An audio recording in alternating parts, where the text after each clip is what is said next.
Hi guys, welcome back to Rani Kumar vlogs. నేను ఈరోజు దోశలోకి దొండకాయ చట్నీ చేయబోతున్నాను. ఏంటి దోశలోకి దొండకాయ చట్నీయా? బాగుంటుందా? అసలు చాలా బాగుంటుంది. నేను చెప్పే ప్రాసెస్ ఫాలో అవ్వండి. కొంచెం కడాయిలోకి పల్లీలు తీసుకొని వేయించండి. అందులోకి కొంచెం ఆయిల్ తీసుకొని ధనియాలు, మినప్పప్పు, శనగపప్పును కూడా వేయించి పక్కన పెట్టుకోండి. మీ కారానికి సరిపడినంత పచ్చిమిర్చిని కూడా వేయించండి. పచ్చిమిర్చి వేయించిన తర్వాత అందులోకి దొండకాయ ప్లస్ టమాటాను ఒకేసారి వేసి లిడ్ పెట్టి ఉడికించండి. ఈ 2 మినిట్స్ తర్వాత లిడ్ అనేది ఓపెన్ చేసేసి ఆ మిశ్రమాన్ని మొత్తం కలుపుకోండి. అలా కలిపిన తర్వాత అందులోకి 3 గార్లిక్ యాడ్ చేయండి.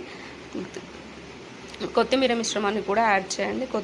కొత్తిమీరని కలిపేసి కొత్తిమీరని కూడా అందులో ఉడకనివ్వండి. ఉడికించాక ఈ మిశ్రమం మొత్తాన్ని ఏంటంటే మిక్సీలోకి తీసుకొని మిక్సీలో కొంచెం చింతపండు అనేది యాడ్ చేయండి. మీరు కావాల్సినంత ఉప్పు కూడా యాడ్ చేసుకోండి. మెత్తగా మిక్సీ పట్టేసుకొని పోపు పెట్టేసుకోండి. ఇలా ఈ ప్రాసెస్లో చేయడం వల్ల టేస్ట్ అనేది చాలా బాగుంటుంది. రైస్లో కూడా మనం తినేయచ్చు, నాట్ ఓన్లీ దోశ. నా ఈ వీడియో కనుక మీకు నచ్చినట్టయితే నా ఛానల్ని సబ్స్క్రైబ్ చేయడం మాత్రం మర్చిపోకండి.